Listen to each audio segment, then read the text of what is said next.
오늘은요, 출애굽기 35장 20절에서 29절 말씀, 자원하여 드리는 예물이라는 제목을 갖고 여러분들과 함께 나누려고 합니다.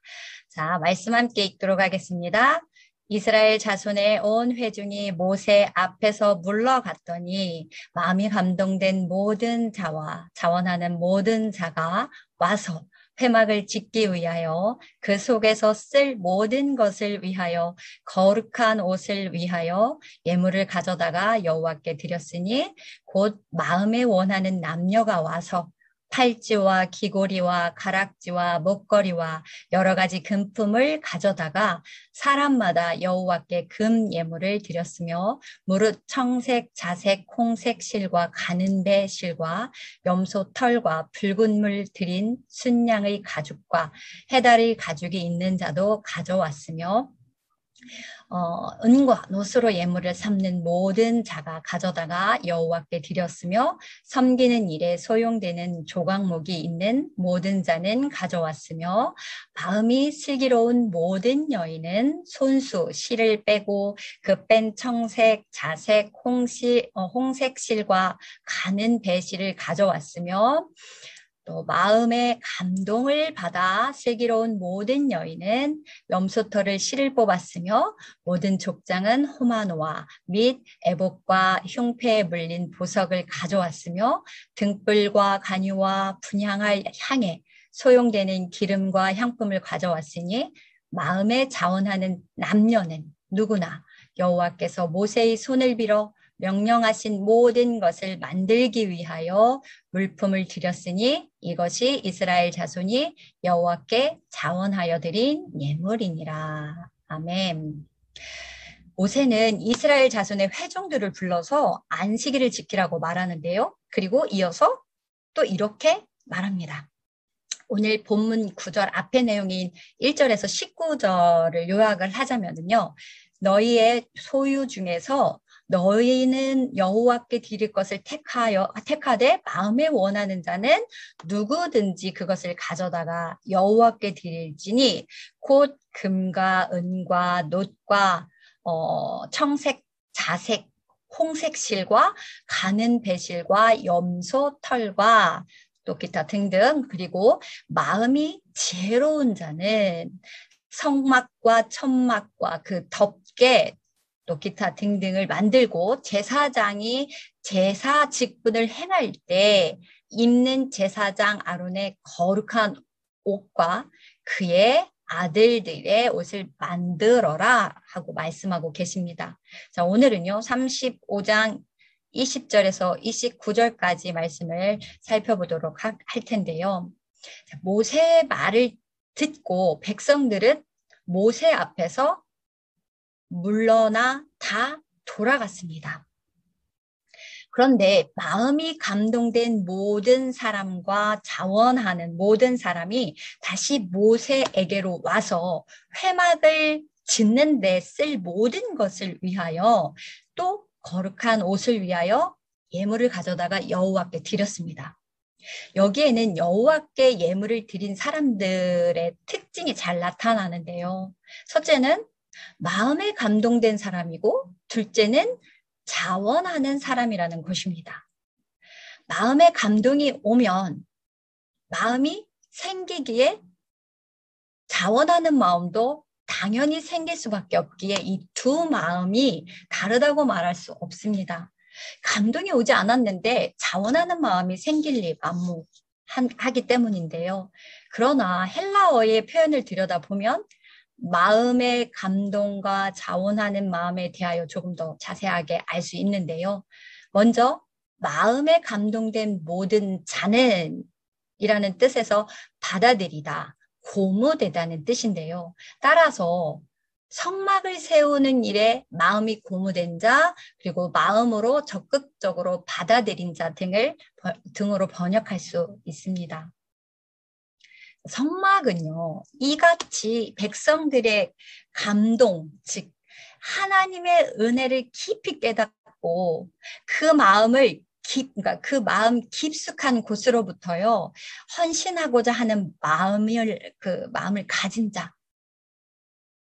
그 가진 자들을 통해서 이루어진다는 사실입니다.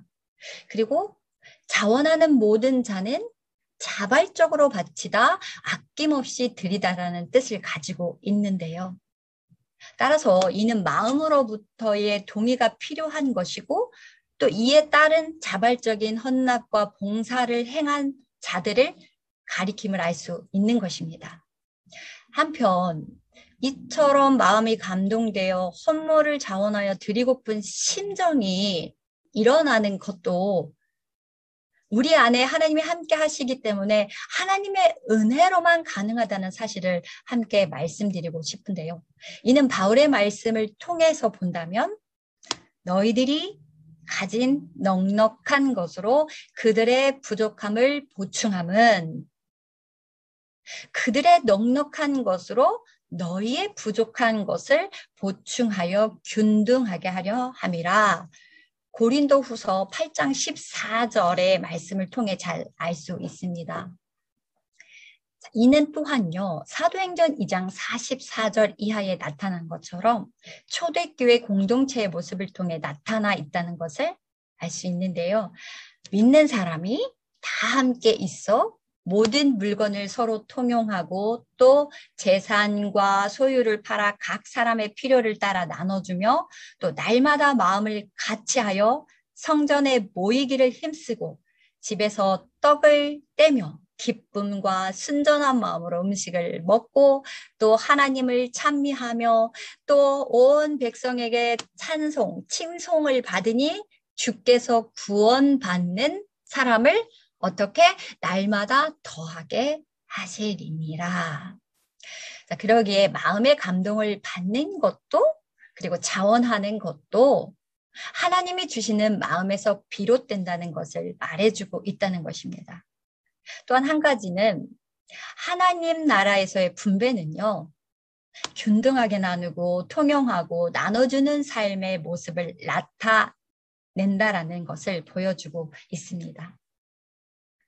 또 마음에 감동된 자와 자원하는 자 외에 구절에 어떻게 나옵니까? 마음에 원하는 남녀가 다시 등장하여 여러 가지 금품을 예물로 드립니다. 고대 근동의 사람들은요, 남녀를 막론하고 금으로 단장을 하는 사람들이었는데요. 그래서 팔찌와 귀걸이와 가락지, 목걸이와 여러 가지 금품들을 가져다가 여호와께 금 예물을 드렸다라는 것은 그들 자신을 단장하기보다 하나님의 성소를 단장하는 일에 더 적극적이었던 것으로 하나님께 헌신하는 마음이 있었다는 것을 알 수 있는 중요한 사실이라는 것입니다. 자, 이처럼 자신에게 있는 가장 값진 것을 드린 사람들이 있고요. 또 값진 것이 없는 사람들은 은과 놋을 드림으로 자신이 가지고 있는 것 중에서 가장 좋은 것을 성막을 위해 바쳤다는 사실을 통해서 마음이 정해진 사람, 곧 마음의 감동이 있는 사람들은요, 자신의 것을 하나님께 드리는 일에 아낌이 없었다는 것을 알 수 있는 또 중요한 사실입니다. 이렇게 값진 것을 그리고 가장 좋은 것을 아낌없이 주는 것에 누가 반대하겠습니까? 한편으로 생각해 보면은요, 그들은 얼마 전까지 금으로 우상을 만들어서 자신들을 이끌 신으로 섬기려 했고요. 또 실제로 금송아지를 만들었던 자들이기도 한데요. 모세가 사람들을 모아 레위인들이 나오고 그들을 통해서 몇 명이 죽었어요? 기억하세요? 3,000명을 죽음으로 심판하셨어요.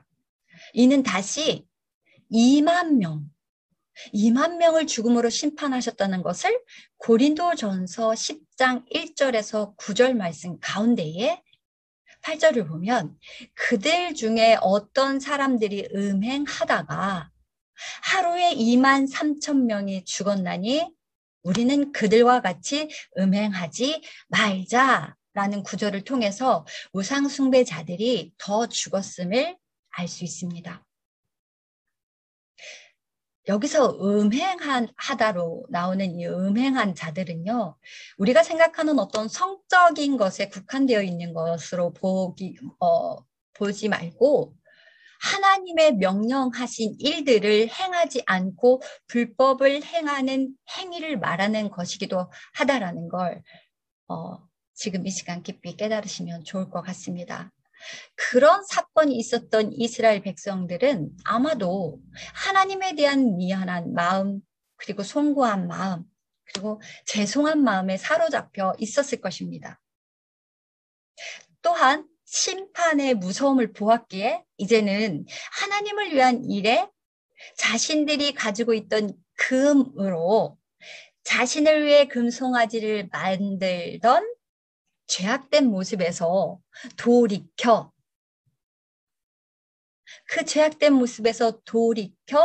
이제는 자신들이 가지고 있는 것으로 어떻게 해요? 하나님을 섬기는 일에 동참함으로 하나님을 향한 마음을 표현하고 있다는 것을 알아야 합니다. 그리고 27절에 족장들은 보석을 가지고 왔다는 것을 보면 그들이 가지는 위치와 지위에 따라 일반 백성들보다 상대적으로 더 값나가는 물건을 드림으로 책임과 역할이 더 컸던 그들은요, 헌신도 클 수밖에 없었다는 것을 알 수 있습니다. 이것은 믿음이 좋은 성도일수록 우리가 더 하나님께 더 드려야 함을, 우리의 헌신을 더 드려야 함을 말하고 있는 이야기이기도 합니다. 그리고 이러한 예물들은 모세의 손을 빌어서 드려지게 되는데요. 이는 예수 그리스도의 예표로 모세의 중재자적 역할로서 그는 하나님의 명령을 백성들에게 전하고 백성들은 그를 통해서, 그러니까 모세를 통해서 예물을 하나님께 드렸다라는 것을 알 수 있는 부분인데요.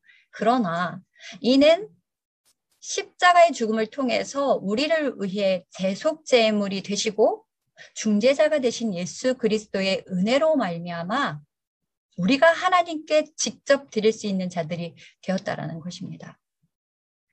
여러분, 우리는 무언가를 하나님께 드릴 때 솔직히 인간적으로 고민하고 갈등하며 망설일 때가 있습니다. 그러나 그들이 가지고 있었고 자신의 몸에 부착되어 있던 바로 자신의 것으로 만든 황금 송아지를 섬기는 그날부터 하나님이 가장 싫어하고 하지 말라고 말씀하신 우상을 숭배하게 되었다라는 것입니다. 하나님께 드리는 것을 아까워하되 세상 것에 그리고 내 몸을 치장하는 것엔 아깝지 않았던 그들, 그것이 바로 우상이라는 것입니다. 그러게 우상은요, 그 어떤 거창한 신이 아니고 바로 내 자신에게서 나온 것으로 만들어진 나의 또 다른 모습이라는 사실입니다. 그런 그들이요, 하나님의 심판과 또 보응하겠다라는 말씀 아래 이제 조금 하나님께 다시 돌아온 것처럼 보입니다. 그럼 그들에게 하나님을 섬기는 일에 가장 필요한 것이 바로 그들이 우상을 섬기던 마음에서 어떻게 돌이켜서 다시 여호와를 섬기는 마음을 가지게 하는 것이었는데요. 여러분, 이들은 성소를 위해 그곳에 쓰여질 것들을 위해서 자신들의 값지고 좋은 것들을 드렸는데요. 여러분, 우리의 성전이 어디 있습니까? 우리의 성전이 어디에 있어요? 여러분들 너무도 잘 아시죠? 바로 저와 여러분이 성전임을 알 때, 우리 자신이 하나님이 계실 거룩한 처소라는 것, 우리가 하나님의 임재가 거하시는 거룩한 처소가 되어야 한다라는 것입니다. 거룩한 처소, 거룩한 성전을 위해 여러분 안에 버려야 할 것이 과연 무엇입니까? 생각하고 계십니까? 무엇인지? 여러분이 주님보다 더 귀하게 여기는 것이 무엇입니까? 우리를 주님이 아닌 세상을 바라보게 하는 것들. 생명인 듯 하나 사망인 썩어질 것들을 단호하게 버리고 내려놓는 성전 정화야말로 우리가 가진 금과 은과 각종 보석을 드리는 것입니다. 그래서 여호와께 마음을 돌이켜 그에게 돌아가 이제는 마음의 감동을 받아 스스로 하나님을 섬기는 일에 동참하는 사람이 되는 것. 바로 그 마음을 가지고 하나님 앞에 나와 스스로요. 하나님을 자발적으로 섬기는 그 마음을 회복하는 것. 이것이 신의 산 사건을 통해 우리들에게 주시고자 하는 마음인 것입니다. 주님께 드리는 예배는 누구의 강요와 뜻에 따르는 것이 아니라 내 스스로 자원하여 시간을 드리고 우리의 중심을 드리는 것이며 예물 또한 하나님께 각자의 형편에 맞게 마음의 감동으로 자원하여 드리는 것입니다. 그리고요, 주님께서 각자에게 주신 달란트들을 하나님의 영광을 위하여 기쁨으로 다시 돌려드려야 함을 잊지 마시기 바랍니다. 그러기에 오늘 이 시간 마음을 다스리는 믿음의 청년들, 감동으로 자원하여 모든 것을 드릴 수 있는 믿음의 청년들, 하나님을 기쁘시게 하는 청년들이 되시기를 이 시간 기도합니다. 마지막으로 말씀드릴 것은 사람에게는요, 오감이 있습니다. 그 오감이 무엇일까요? 혹시 아시는 분 마이크 켜고 얘기하실 수 있을까요? 네, 여러분들 너무 잘 알고 계신 시각, 청각, 촉각, 후각, 미각 이 오감이라는 것이 있는데요. 인간의 감각을 지배하는 5가지 감각을 통해서 우리 가운데 죄스럽고 또 불경스러운 마음이 들어올 수 있다는 것을 알고 우리 안에 우상이 자리 잡지 않도록 항상 깨어 있어야 합니다. 여러분, 우리의 마음이 다시금 하나님을 향해 감동을 받는 마음이 되기를 원하고요. 또 자원하는 마음으로 하나님께 드리는 믿음으로 온전히 행하는 믿음의 삶이 되기를 간절히 소망합니다. 기도드리겠습니다. 사랑의 주님, 우리의 심령을 감찰하시는 주님, 우리의 심령 안에 세상에 썩어질 것들이 자리하지 않게 하시고 오직 성령님이 거하실 깨끗한 심령이 되게 하시고 우리가 거룩한 처수가 되어 온전한 성전의 역할을 잘 감당하게 하옵소서. 그리하여 정직한 영으로 겸손한 영으로 거룩한 영으로 날마다 기쁨과 감동으로 주님께 드리는 삶을 살게 하여 주옵소서. 날마다 우리의 예배를 받으시는 사랑 많으신 예수 그리스도의 이름으로 기도드립니다. 아멘.